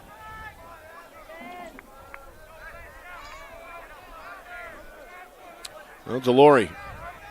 He scored Exeter's first goal Been kept off the score sheet since. Being prodded here. A pretty good defensive effort by Bedford's Alex Cotnor. Watch this. Here's Lazowitz. He doesn't need much room to get it off. Pretty good look there, but ultimately it's wide again. It's interesting to watch how Kerr plays Lazowitz as opposed to Sheridan. Sheridan dares him to go to his left. Kerr kind of does the same, but a lot less room between Kerr being given. Green. Another step down shot for Green. Sneaks it just under the crossbar for the goal. That's his third. It's a hat trick. And Jackson Green, the junior, having one of his better games of the season, giving Exeter a much-needed boost there. It's 13-9. Yeah, again, when you're going to cover the guns, Williams and Lazowitz, you're going to leave Green, with the least effective defender out there out of your six, and he does it again. This time he just gives it a blast. He doesn't have to dodge into the middle like he did with his prior two goals. So, this kid's he's finding and seeking, and it's executing. He's getting there. 13-9, another big face-off. Riccio, who's given Bedford that edge. He's won all six in the second half. He chased by Tanner Smith. A circle back near midfield. Smith still after him. Tanner's got to be tired, Nick. Yeah, he's that guy. Been logging a lot of steps. And now Gaffney finally gets breathing room for Bedford as we move towards the final 85 seconds here in this third quarter. Yeah, he's going to need that 7,500-mile oil change pretty soon here. He's really logging some time out. He's out there all the time. Scored a goal in the first half. Trying to stay with Matthews here. Can't. Pass to the middle. Juggled there by Barad. The freshman trying to find it for Bedford. Now it's a scrum. Burnich going to reach out and ultimately reel it in for Exeter. Good play out of the cage. Final minute, third quarter. Good press. Haven't seen a lot of riding tonight at all. In fact, Exeter's, I got them 9 for 13 on clears. Here's another success. There's another 10. It was Lazowitz who reeled it in. And now it's Delory going to swing the stick here near side, come to a jog. And I believe look towards Coach Brewster here for the direction. Down to 25 seconds. Green, spin move, split dodge, ball pops out and right to Gaffney. Took it off the chest-high bounce. Pass to the middle, acrobatic grab, and then played off the one bounce by Matthews. The Bedford sophomore wants another, shoots off the post. Good. Rang the bell, now it's loose. Williams taking on Gaffney. Helton in that mix as well. Final 5 seconds. Williams up ahead, Hathaway. Final heave, saved by Fletcher, and that will do it for the third quarter. Bedford had a burst of 4 straight. Exeter scored the final goal, but after 3, it's a 4-goal game with Bedford out in front, 13-9. Do the Bulldogs cross the finish line and make it 9 in a row? Or does Exeter get revenge with a fourth quarter road comeback? We find out next. You are watching our Friday Night Lights New Hampshire Game of the Week, presented by Beals Insurance.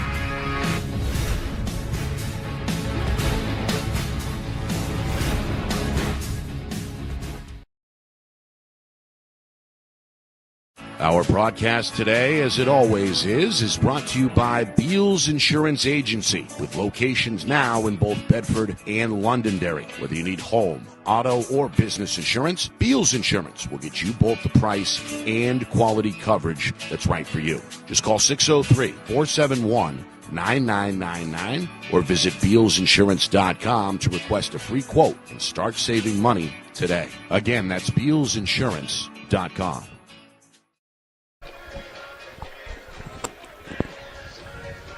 Start of the fourth quarter here in Bedford.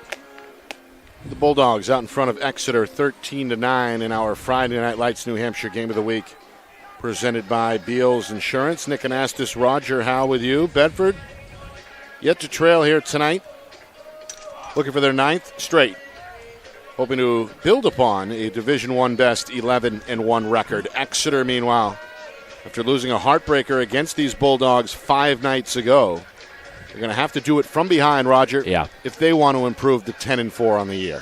Yeah, and it's going to be a tough road. Let's see what Coach Brewster can do, pull these guys up a little bit. They got to figure out this face-off situation. I see Harry Caracciolo coming out now for Tanner. So Tanner, like I said, he's got to be dead dog tired. He's going to go back in the box. He's going to play close. And let's see if Harry can pull something up here for the Blue Hawks. So Coach Brewster continuing to experiment here.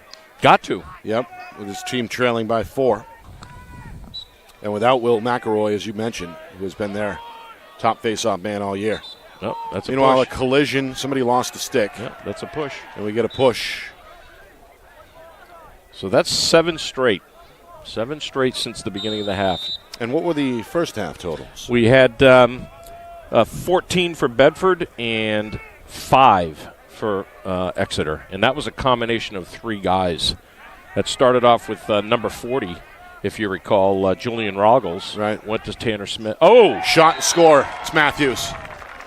Putting on a show here tonight. Had the hat trick in the first half. Adds to that with a top shelf goal here. Goes down the middle. And it's all smiles right now on the home sideline as Bedford extends their lead to 5 once again at 14-9. All right. Well, this could be a killer here. Not a whole lot of emphasis by Tanner Smith on this. I think this poor guy he's just so tired. Look how he comes out and stick checks. He's the slide, the main slide on that, and just lead feet right now on that poor kid. Exeter wins this one. Here's Nicholas down the middle, the long pole, and stumbles and scores anyway.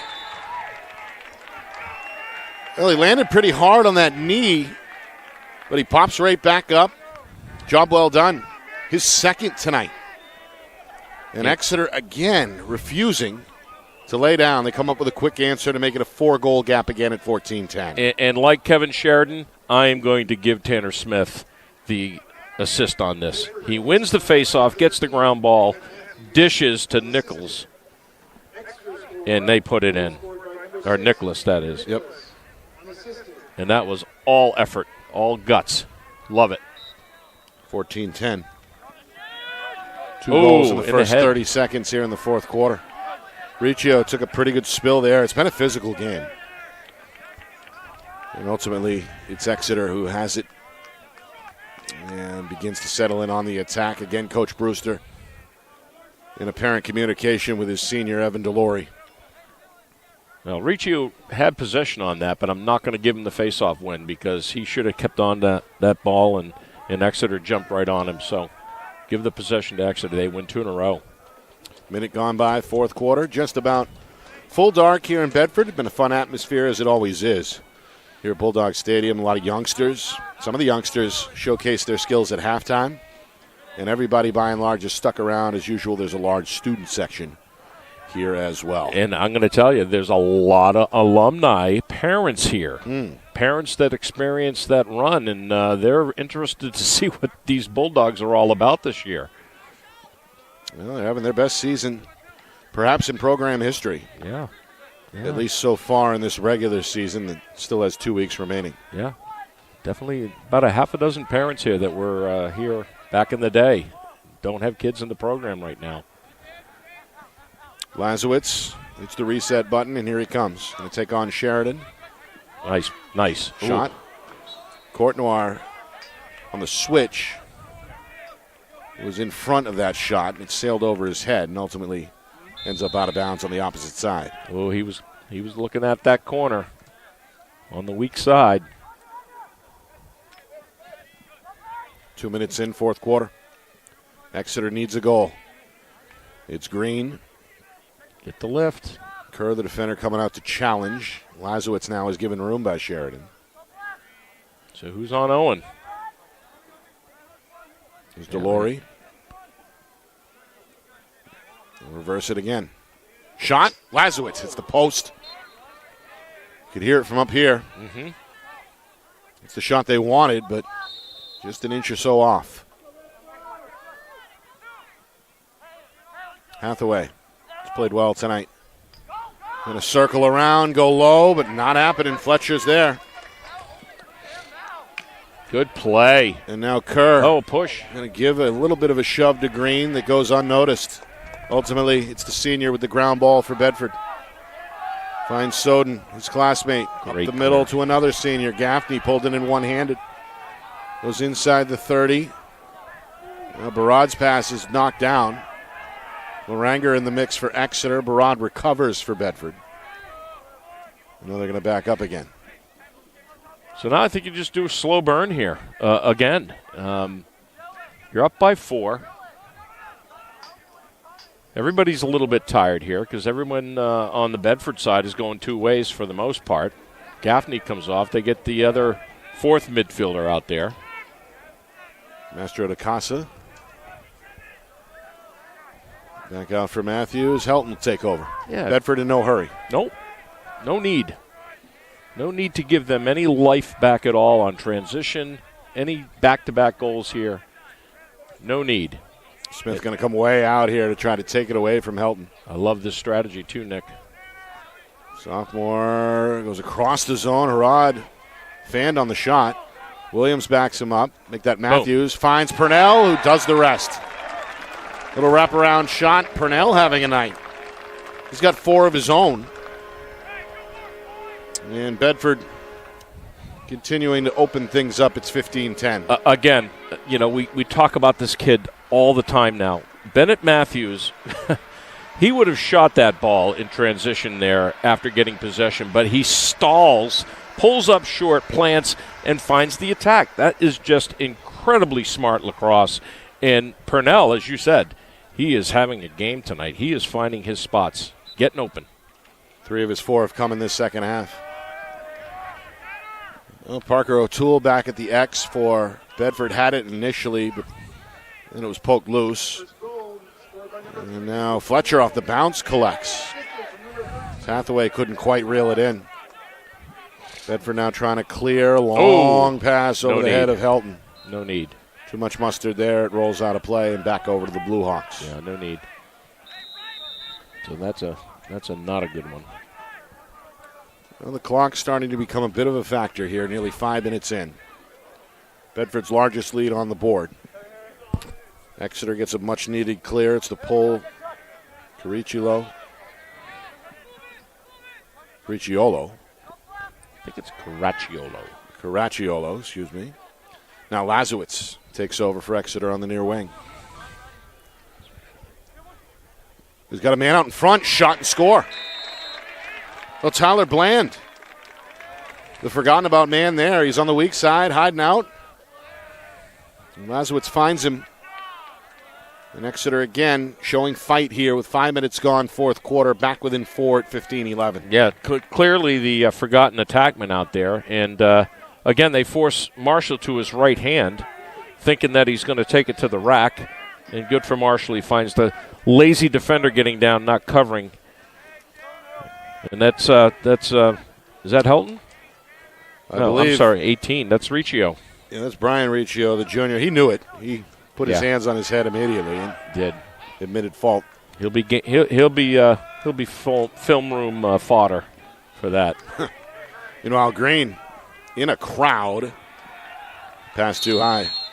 Lazowitz went skyward but couldn't pull it in. It's turned back over to Bedford. Yeah, they can't afford to win a faceoff like that and then throw it away. That's going to really hurt. 11, Marshall Lazowitz. Bulldogs out of their own end. Matthews for Helton. Bodied up immediately by Graham Knight. Knight trying to stay with him. Helton gets inside. Weaves past a second man. Lost it on the release. Ball goes up in the air. And it's a hot potato right now. Nicholas in the mix for Exeter. And ultimately it's the pole. Sam Durso gets there. You call timeout here? He did indeed. Yep. Coach Bordeaux going to say, let's hit the pause button again. and draw something up here at the midway point, fourth quarter. Well, more importantly, you got Sam Durso out there on the offensive side of the field. He hasn't touched the ball. He hasn't seen the field all night, and he's a pole, and they need to possess the ball to kind of secure cool the possession. So you got your chiller out there, all right, the guy that's going to cool the ball a little bit, and it's called the timeout. So let's get back and let's figure this thing out. And he's getting talked to right now, I think. Well, he's got his head down, but it looked like maybe Coach Bordeaux said something to him, hey, you owe me one. I bailed you out. Of course, we spoke with Coach Bordeaux. He sat in on the show last week. If you want to check that out, that's FNL Lacrosse presented by the New Hampshire Tomahawks. All our episodes are archived. Good stuff there from the second-year head coach and the St. Anselm alum. And, of course, we're back on the air 2 nights from now, Wednesday night, and every Wednesday night moving forward for the remainder of the season. Again, that's FNL Lacrosse presented by the New Hampshire Tomahawks. There's a good look at the Bulldog crowd. As you can see, pretty much filled up, left to right in the bleachers. A lot of youngsters still running around on the outside of the track here, up and down the grassy hill.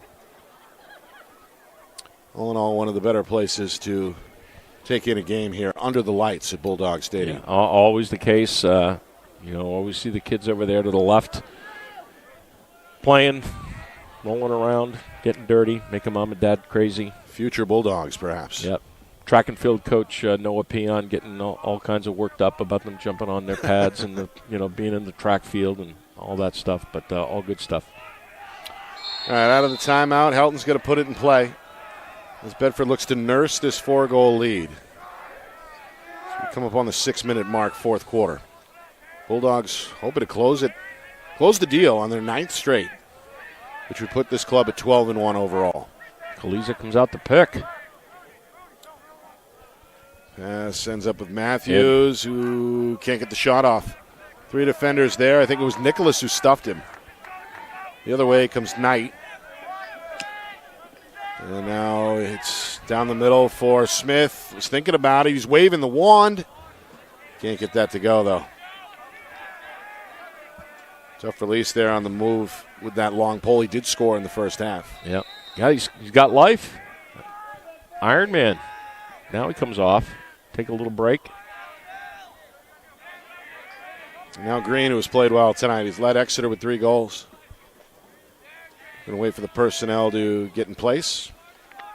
Hooks up with Delory, and now it's back for Green.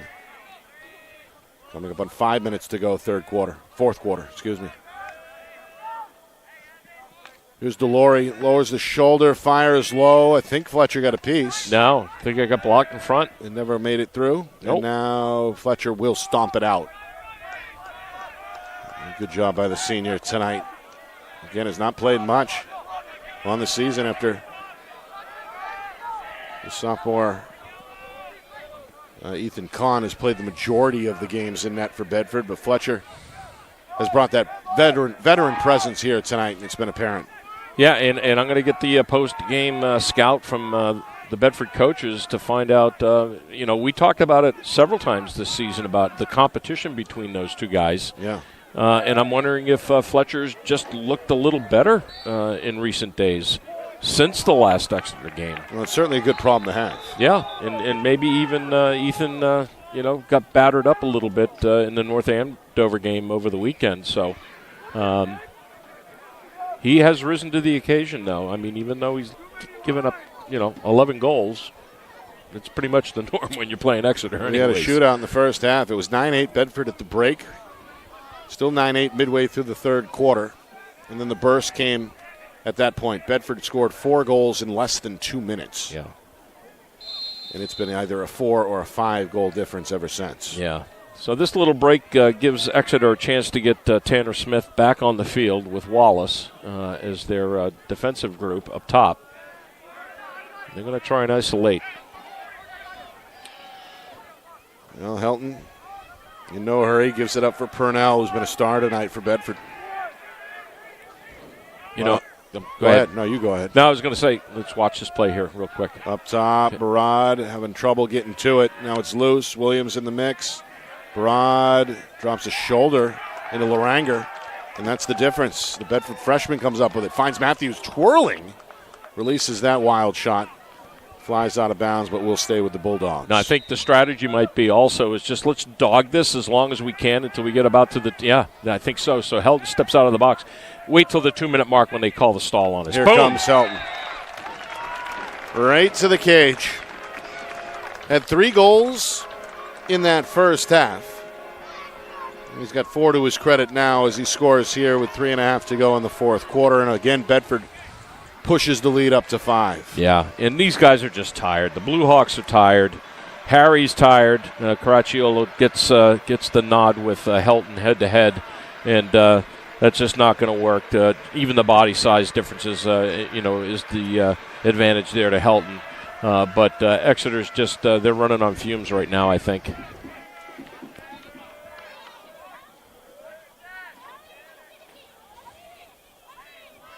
Meanwhile, Riccio back at X against Smith. Nicholas has got the inside track for Exeter, pokes it ahead, and there's Hathaway, who finally does secure it for the visitors. Exeter's holding their own in this quarter now, or this half. Green, shot, safe. Fletcher. Another stop. Long outlet, though, sends Kerr scrambling. It's eventually reeled in by Purnell. In a reverse direction. Now he's got his eye on the cage. Deterred at the last moment. Good hustle by the defensive pull, Caracciolo. And again, Bedford looking to do some more damage to the clock here as we move inside of 3 minutes. Yeah, we have not seen this all night. We haven't seen Kaliza in a dodging position. Comes off the pick. Yep. Was off the Kaliza screen, went a little high. Tough angle shot ends up out of play on the opposite side, and we have a flag on the play. See what we the got flag here. back at the 40-yard line. It's got to be on Exeter. If so, that's the first Blue Hawk penalty of the night. Offsides, of all things. The first 4 penalties of the game were all against Bedford, 3 of those in the first half. And now with 2:45 to go in this fourth quarter, we see the first against Exeter. Yeah, the last time that happened, it was a absolutely critical penalty in the fourth quarter. So there you go. Neutralize that real quick. Play by Smith. The defenseman comes up with a clear, absorbs a check, drops it off far side for Griffin Gennard, who just checked in for the first time, the freshman. Getting his first action. Meanwhile, Matthews, what do we have here? I don't know. It's against Exeter. So the man up continues, and Kaliza takes advantage. Ouch. That hurts. He's camped out on the doorstep. He goes low to get his 3rd goal of the night. As Bedford putting it away at this point, 17-11 with 2:12 remaining. Just barely not an EMO goal by about 3 seconds there.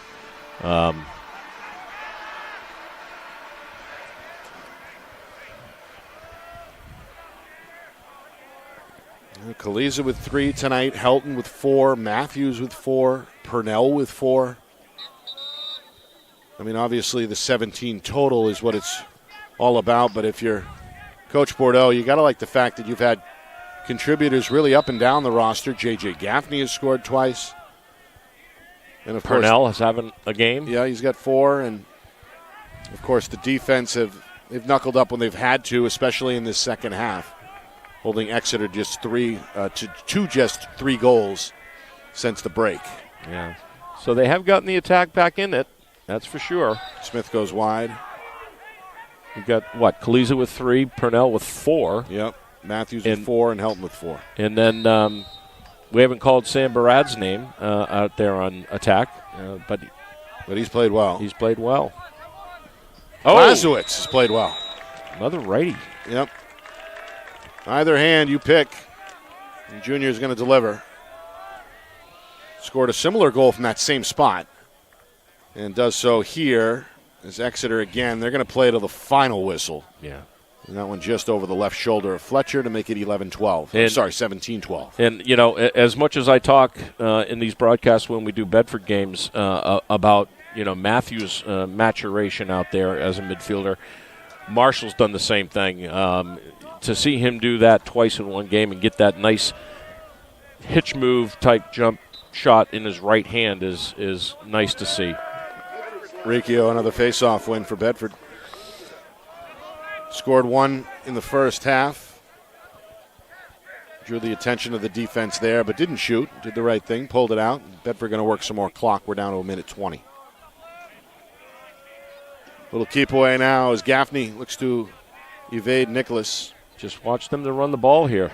They got to keep it in the box. So here he comes to the middle. Shot saved by Burnich. Went up high to stop that. Good outlet. Yep, a quick outlet.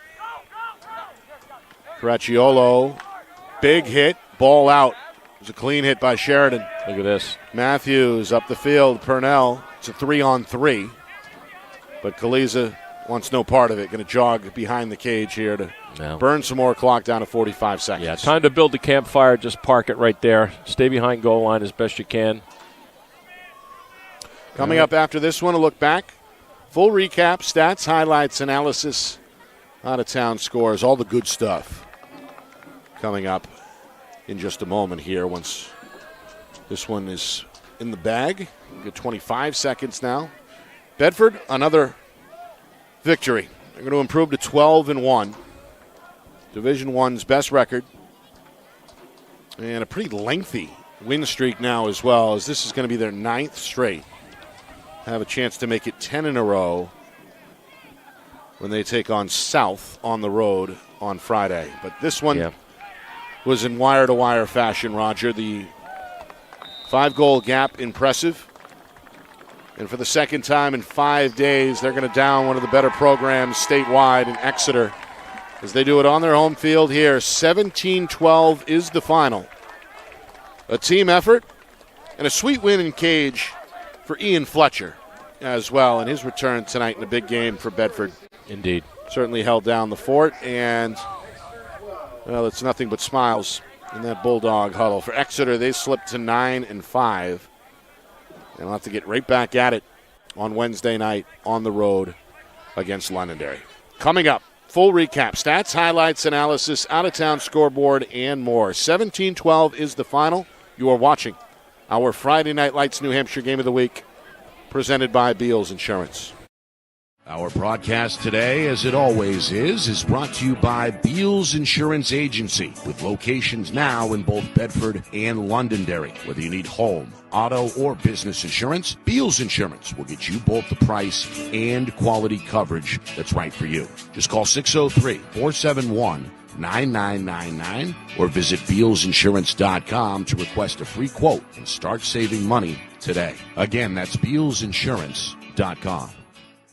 The New Hampshire Tomahawks promote the highest level of club lacrosse competition, not just in the state, but in the country. Looking to get recruited? Director Chris Cameron keeps an open dialogue with the nation's top college lacrosse coaches. Over 400 New Hampshire Tomahawks alumni have played at the college level, including the ACC, Big East, Big Ten, Ivy, NESCAC, NE10, and more. The New Hampshire Tomahawks coaching staff has over 100 coaches, including current high school varsity and college coaches. The Tomahawks offer training for players of all ages, clinics, camps, and leagues, along with spring, summer, and fall elite teams. So play with the best. The New Hampshire Tomahawks, showcase and development for college lacrosse. Visit NewHampshireTomahawks.com and girls.nhtomahawks.com. How can you reach your team's fundraising goals at no risk and no cost? MG Sports offers a variety of products to make your team's fundraiser a success. Their products include tickets and discount cards to hundreds of local businesses. MG Sports now has a digital platform where athletes can raise funds in the comfort and safety of their own home. So become another athletic program like Bedford, Goffstown, or Memorial that sets fundraising records every season. MG Sports, fundraising made easy. Visit mgsportsfundraising.com to start raising money for your team today. Well, 17-12 is the final as Bedford beats Exeter to improve to 12-1 on the season. Blue Hawks slip to 9-5. It was a wire-to-wire win for Bedford here in our Friday Night Lights New Hampshire Game of the Week, presented by Beals Insurance. Derek Kaliza scored in the opening minute. Had a little bit of back and forth in that first half, as every time Bedford would build a lead, it seemed like Exeter would come back with a timely goal. They got a good effort tonight, the Blue Hawks did, from the sophomore Patrick Hathaway, who scored twice in that first half to keep it close. And at the break, it was anyone's guess. 9-8 Bedford after a high-scoring first half. Then we were stuck on 9-8 for a while. About 6, maybe 7 minutes into that third quarter, it was still our same halftime score of 9-8. And then Bedford put it away. That was the turning point of the second half. They scored 4 goals in a minute 50 and really never looked back after a seesaw fourth quarter. We end up at 17-12. It's the Bulldogs' second win, heads up, over Exeter in the last 5 days, and they extend their Division I long win streak to now 9 straight. And that has got to be a first for the Bedford Bulldogs program. I don't believe they've even played Exeter twice in one season, but to have 2 wins in one season against that quality team, I can't recall that ever happening. But I think the Bedford team just simply, after the 4-goal run in the third, I think they wore them down. They wore them down, and Exeter just could not recover. Here's Coach Bordeaux. Going to address his guys. He's going to address the youngsters, as you can see here. Getting all the youth jerseys. Yep. From the. And you can see those little kids are eating it up down there. They're loving it. What a good idea. Yeah, great job. He's, again, building culture. That's his words. And it's on display here now after this 5-goal win. Some final stats, Roger. I know Bedford had an advantage at the X. Just huge. 24-9. I mean, that is huge, and that wasn't really expected. I mean, obviously they missed McElroy out there tonight. Don't know what's going on there, but yeah, a huge difference. Although between Harry Caracciolo and Tanner Smith in that fourth quarter, they matched the Bulldogs 4 for 4 in the faceoff category. So they figured it out a little too late. And I think, in spite of the fact that I think their long pole defense was tired, that's a gutsy performance by the face-off guys on the long pole end. Yep. Not a lot of saves in this one. I mean, everything either went wide or went in the net, and that's indicative of a 39 goal game or 29 goal game. I'm sorry, so the face-offs were huge. Saves were about even between Burnich and Fletcher, who stepped up. Got to hand it to the goalie. He stepped up, and it was a good take for him to fill in for Kahn. And I don't know the story there, but I'm going to find out. I'm sure you will. So this one in the bag as Bedford wins it 17-12. Reminder, we're back on the air Wednesday for another edition of FNL Lacrosse presented by the New Hampshire Tomahawks. 6 o'clock Wednesday live, and any time after that under the video section on our YouTube channel. Roger, another good one in the bag. Indeed. It was a pleasure, as usual. Yep. And we'll be back next week. You're going to have to log on to the channel to find out where and when. Or tune in Wednesday. I'm sure we'll have an idea by where then. we're going to. Where are we going? We're going to figure it out. That's Where part are of we the going? surprise that keeps it fun. Right? Getting crunch time here. Let's Down do the some stretch games. we go, for sure. Let's do 5 next week. All right. I want to thank a few people. Certainly Corey Parker, the athletic director here. His right hand, Ken Harrington, doing double duty tonight on the PA. Bill Jennings, my old mentor, up here sharing roof space with us from Bedford Community Television. Getting a tan with us today. And, of course, our crew here at Friday Night Lights New Hampshire working hard behind the scenes. Kat Doyle, and down on the field in the trench is Josh Lebrecht. The whole thing put together masterfully by the man behind the curtain, the wizard of replay, our director, Ben Beals. Executive producer, Steve Beals. Also, of course, overseeing the project. And, of course, my partner providing the X's and O's in fantastic fashion. That's Roger Howe. My name is Nick Anastas saying so long. Final score, final time, Bedford 17, Exeter 12. This has been our Friday Night Lights New Hampshire Game of the Week, presented by Beals Insurance.